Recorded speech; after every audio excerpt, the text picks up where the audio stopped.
जय श्रीमन नारायण। आइए प्रिय भक्तों, आपका फिर से स्वागत है आपके अपने YouTube चैनल में। आज की इस वीडियो के माध्यम से हम आपको सुनाएंगे माघ मास महात्म्य के तीसरे अध्याय की कथा।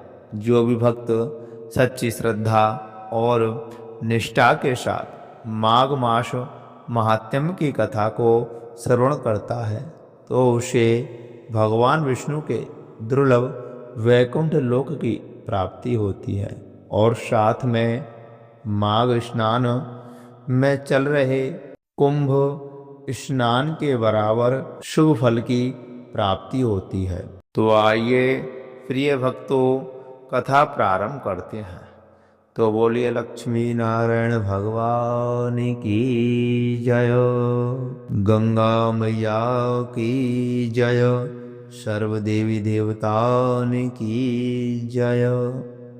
तब राजा दिलीप कहने लगे कि महाराज, यह पर्वत कितना ऊंचा और कितना लंबा चौड़ा है। तब वशिष्ठ जी कहने लगे कि 36 योजन यानी कि 1 योजन 4 कोस का होता है। ऊंचा ऊपर चोटी में 10 योजन चौड़ा और नीचे 16 योजन चौड़ा है, जो हरि, चंदन, आम, मदार, देवदार और अर्जुन के वृक्षों से सुशोभित है। दुर्भिक्ष से दुखी होकर इस पर्वत को फल और फूलों से परिपूर्ण देख करके भृगु वहीं रहने लगे और यहाँ पर कंदराओं, वनों और उपवनों में बहुत दिनों तक तपस्या करते रहे। इस प्रकार जब भृगु ऋषि वहाँ पर अपने आश्रम पर रह रहे थे तो एक विद्याधर अपनी पत्नी सहित उतरा। वे अत्यंत दुखी थे। उन्होंने भृगु ऋषि को प्रणाम किया और ऋषि ने बड़े मीठे स्वर में उनसे कहा कि हे विद्याधर, तुम बड़े दुखी दिखाई देते हो, इसका क्या कारण है? तब विद्याधर कहने लगा कि महाराज, पुण्य के फल को पाकर, स्वर्ग पाकर तथा देवतुल्य शरीर पाकर भी मेरा मुख व्याघ्र जैसा है। मेरे दुख और अशांति का यही कारण है। ना जाने किस पाप का फल है। मेरे चित्त की व्याकुलता का दूसरा कारण भी सुनिए। मेरी पत्नी अति रूपवती, मीठा वचन बोलने वाली, नाचने और गाने की कला में अति प्रवीण, शुद्ध चित्त वाली, 7 सुरों वाली, वीणा बजाने वाली, जिसने अपने कंठ से गाकर नारद जी को प्रसन्न किया, नाना स्वरों के नाद से वीणा बजाकर के कुबेर को प्रसन्न किया, अनेक प्रकार के नाच ताल से शिवजी महाराज भी अति प्रसन्न हो और रोमांचित हुए। शील, उदारता, रूप तथा यौवन में स्वर्ग की कोई अप्सरा भी इस जैसी नहीं है। कहा जैसी चंद्रमुखी स्त्री और कहा मैं व्याघ्र मुख वाला। यही चिंता सदैव मेरे हृदय को जलाती रहती है। विद्याधर के ऐसे वचन सुनकर के तीनों लोकों की भूत, भविष्य और वर्तमान की बात जानने वाले तथा दिव्य दृष्टि वाले भृगु ऋषि कहने लगे, हे विद्याधर, कर्म के विचित्र फलों को प्राप्त होकर ज्ञानी पुरुष भी मोह को प्राप्त हो जाते हैं। मक्खी के पैर जितना विष भी प्राण लेने वाला हो जाता है। छोटे छोटे पापों का फल भी अत्यंत दुखदायी हो जाता है।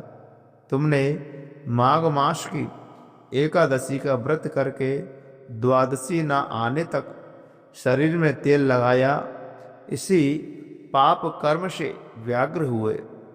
एकादशी के दिन उपवास करके द्वादशी को तेल लगाने से राजा पुरुरवा ने भी कुरूप शरीर पाया था।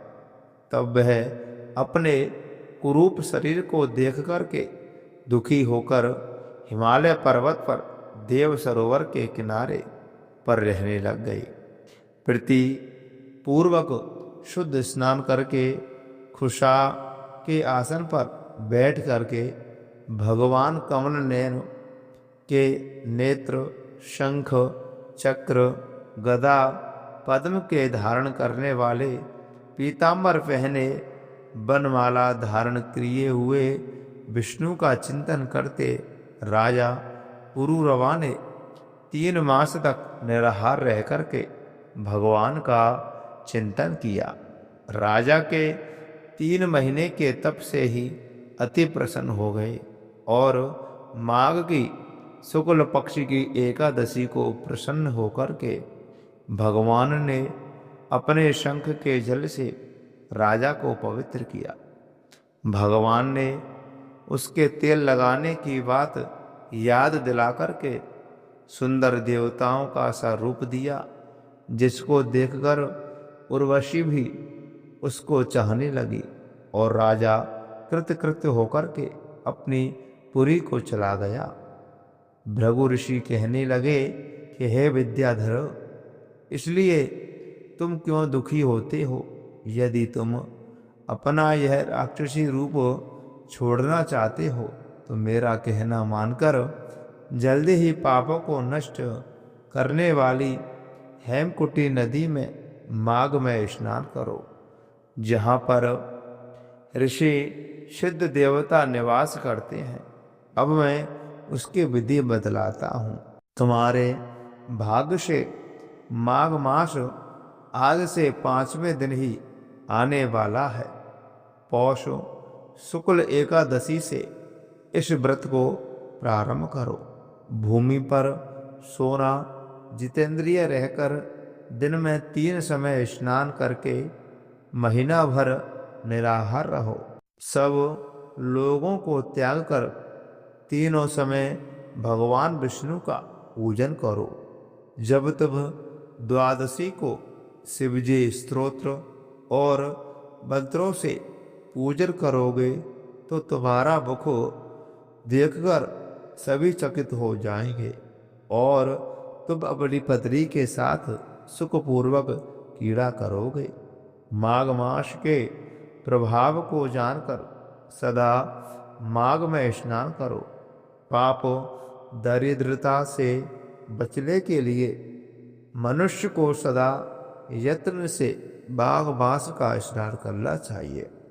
माघ स्नान करने वाला इस लोक और परलोक में सदा सुखी रहता है। वशिष्ठ जी कहते हैं कि हे दिलीप, भृगु जी के यह वचन सुनकर के वह विद्याधर अपनी स्त्री सहित उसी स्थान पर पर्वत के झरने में माघ का स्नान करता रहा और उसके प्रभाव से उसका मुख देव सदृश हो गया और वह मणिग्रीव पर्वत पर आनंद से रहने लगे।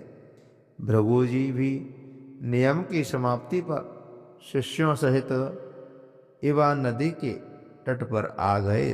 तो प्रिय मित्रों, ये रही माघ मास महात्म्य के 3रे अध्याय की कथा।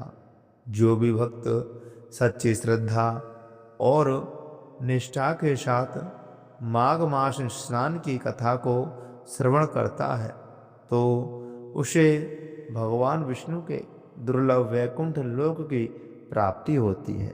इस महीने में भगवान विष्णु की पूरे तन मन धन के साथ पूजा अर्चना करनी चाहिए। तो प्रिय मित्रों, ये रही माघ मास महात्म्य के 3रे अध्याय की कथा।